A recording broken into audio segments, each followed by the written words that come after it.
The huge roof of this belfry looms like a great bird over Nara. Since the 12th century, the timeless tones of the ancient bell have tolled out the hours. The green and pleasant land of the Japanese archipelago is usually a peaceful place, but sometimes it is attacked with savage violence, perhaps through the capriciousness of the gods. Typhoons sweep the shuddering countryside as torrents of rain fall. The god of wind, the god of thunder. The thunder god comes well equipped. He carries several drums with which to beat out his thunderclaps. The wind god is no less well equipped. He grasps the bag containing his mighty blasts of wind tightly.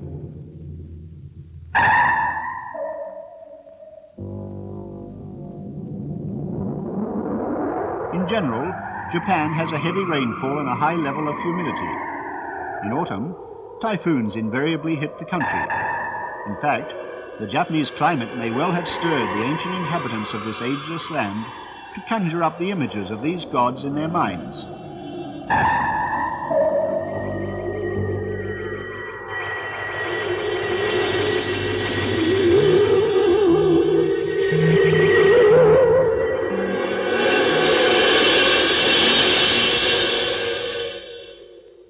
It is commonly said that Japanese houses are made of paper and wood. How did structures of such flimsy materials withstand the elements and survive through centuries of such severe climatic conditions? The fact that they did survive is attested to by the many wooden buildings dating back more than 1,000 years which still exist. What is the secret of this apparently miraculous survival? Possibly the answer lies in the traditional Japanese way of thinking, in the principle that you do not fight nature, but rather try to build and live in harmony with nature. The careful arrangement of the stepping stones and moss which cover the ground, the delicacy of a sliding paper door, these are thoughtfully and perceptively placed at the entrance to make the visitor feel he is being welcomed with warm hospitality.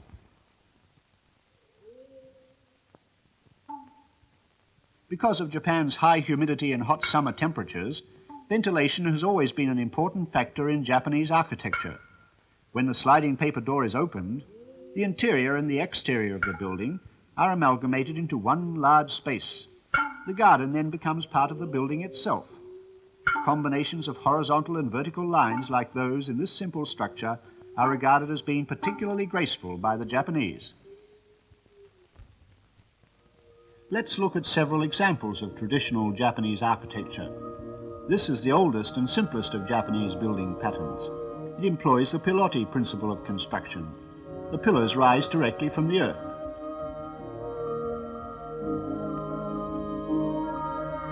This is the biggest wooden building in the world. Each of the mighty pillars supporting its impressive roof is built up from many pieces of timber.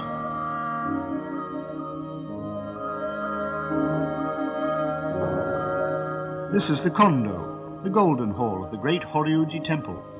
The first kondo was said to have been built in the 7th century. The Sangatsudo hall of the Todaiji temple, which was built in the 8th century.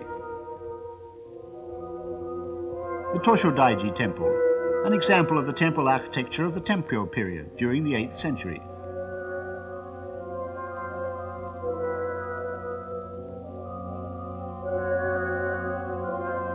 This is the Hodo, or Phoenix Hall of the Byodo-in temple.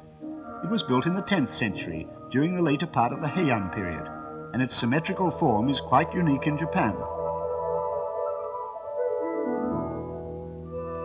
In ancient times, the emperor attended to affairs of state in this Kyoto palace. It is also a faithful example of the architectural style of the Heian period.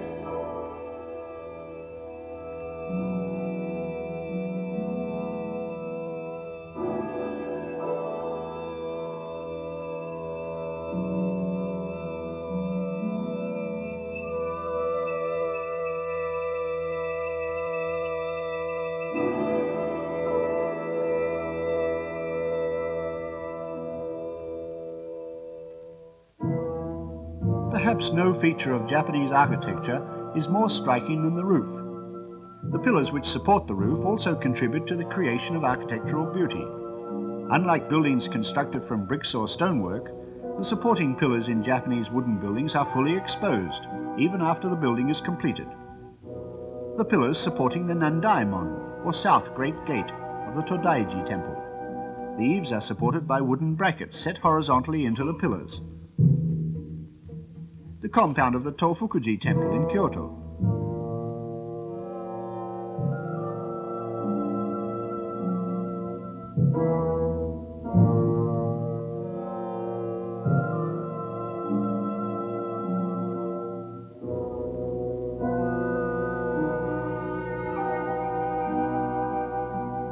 The pillars supporting the Nakamon, or central gate of the Horyuji Temple. The introduction of interstices is a feature of these pillars. The bathing hall of the Tofukuji. This is the restroom in the Tofukuji Temple, with its line of pillars.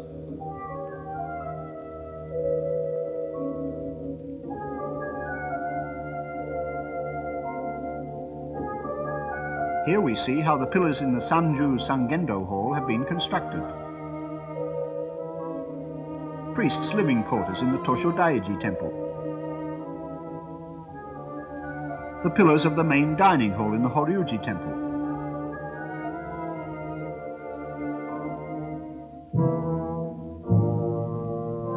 These pillars are in the main dining hall of the Niigatsudo in the Todaiji Temple.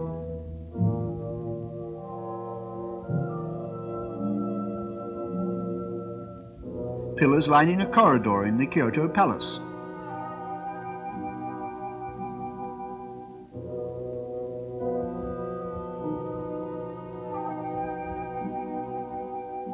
The graceful curvature of tiles, copper-covered or thatched roofs supported by such pillars is particularly satisfying. Due consideration has been paid to the practical problems raised by Japan's heavy rainfall. Yet the pitch and the arches have been designed from an aesthetic point of view. Just as the hat a man wears may express his character, these roofs play a role in expressing propriety and dignity.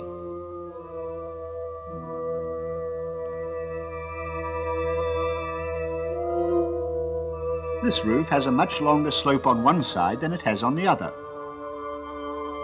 This roof has been built in a form known as the Kasuga style. This means that the roof juts far out over the front. The roof here slopes majestically down on all four sides. The dynamics problems involved in relating this heavy roof to the pillars which support it have been calculated precisely in terms of the strength of the wood, yet the craftsmanship remains beautiful and aesthetically satisfying.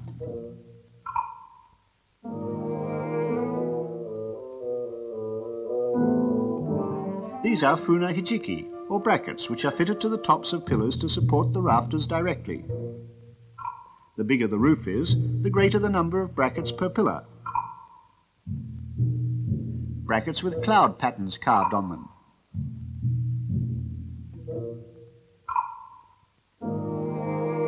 Wooden supports such as this are known as tsuka and are braced between beams.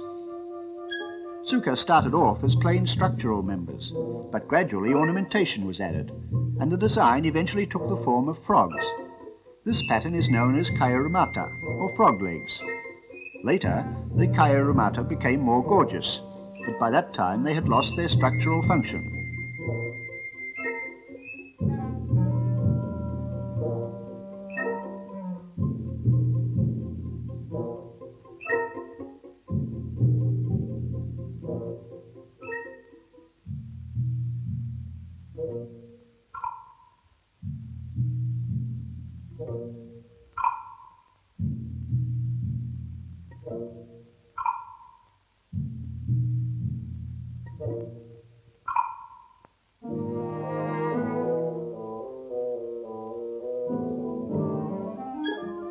This roof has 3 layers of eaves.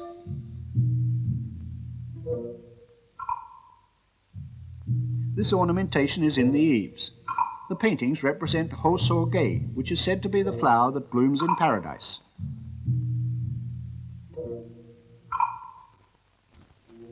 Let's look inside. There There are many varieties of ceiling design in Japanese architecture. This one is the checker pattern ceiling of the Nichieikgaku temple.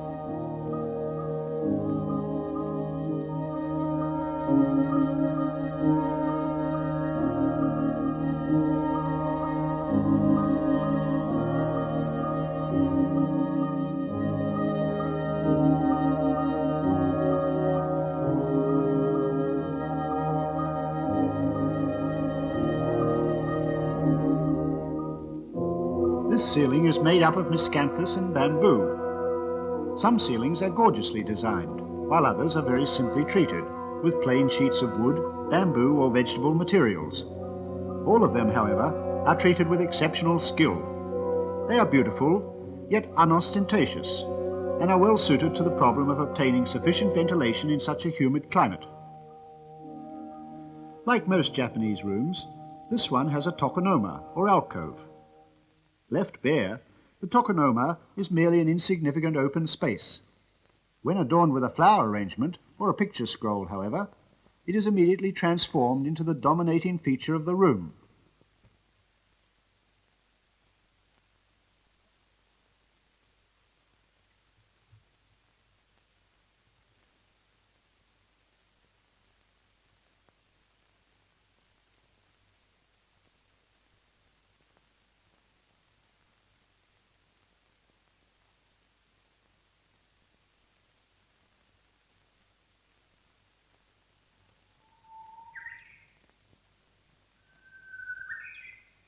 Japanese feel nostalgic if they cannot smell the earth, listen to the whispering of trees and chirping of birds, or catch sight of a fleeting cloud as they sit in a room.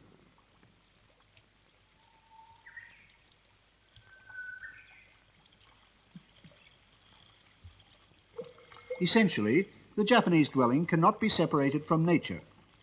In building a house, the architect always pays the closest attention to making sure the surrounding landscape is suitable. These considerations apply particularly to tea houses like this building.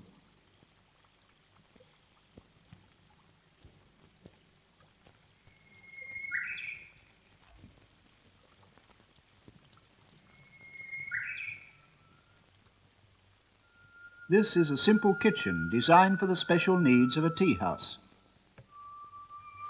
The small room, with its tatami mats, has few ornaments. In fact, the main characteristic of the tea house is simplicity and grace, almost to the point of austerity. When a Japanese takes tea in this small house, he is appreciating the art of indulging in spiritual leisure time. Surrounding him is a feeling of the vastness of the universe. This is the artistic expression of the basic principle of Zen Buddhism.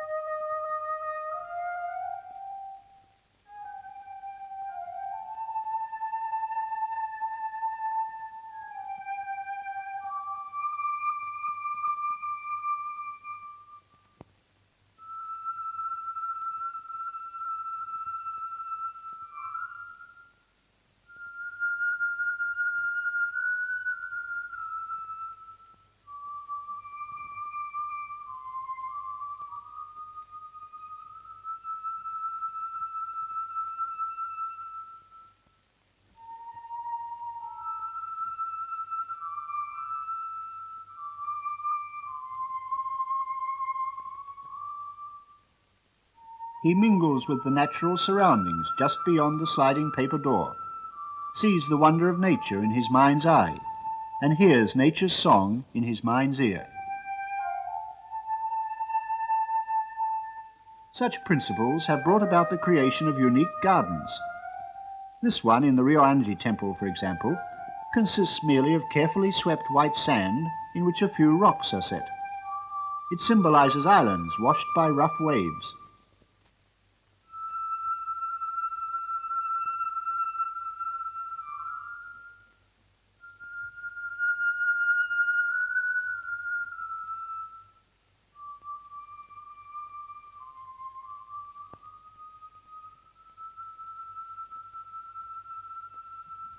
The white sand garden in the Nichieikgaku temple, on the other hand, symbolizes the boundless ocean.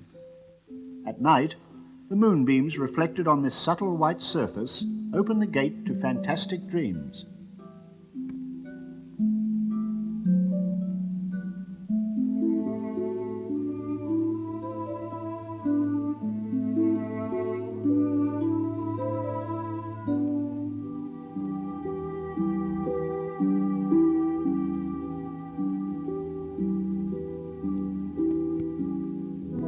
These heavy paper screens are known as fusuma.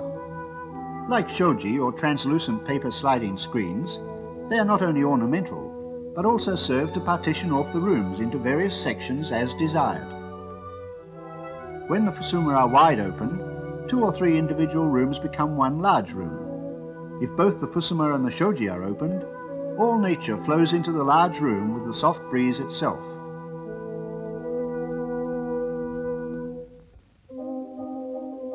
Spring has arrived, and what better thing could we do than take a stroll through a suburb of Nara, the ancient city with such a long cultural tradition.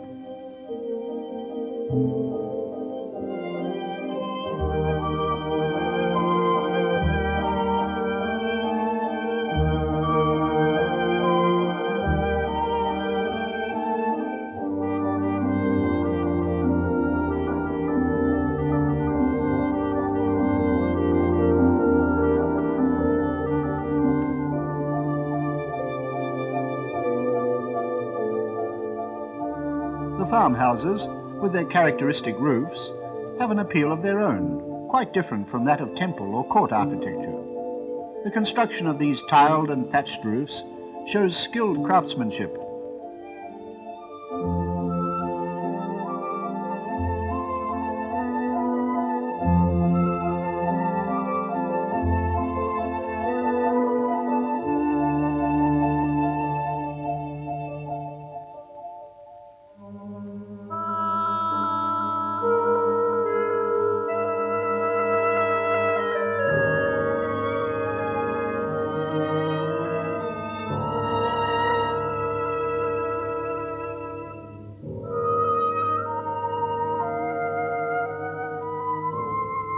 Alongside Japan's traditional architecture, modern buildings of steel and concrete are now springing up throughout the country.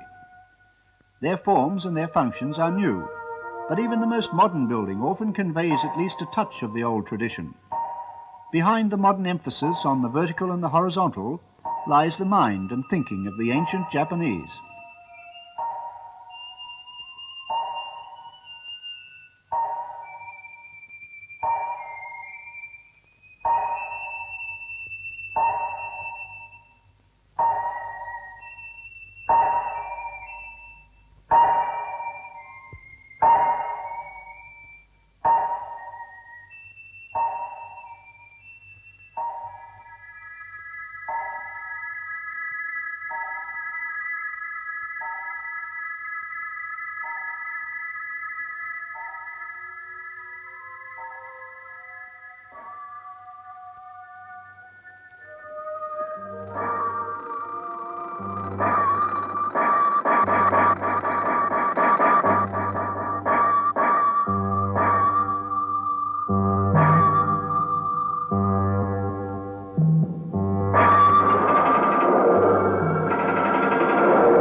The Japanese of today are expressing in steel and cement the wisdom and emotions accumulated by countless generations of forebears.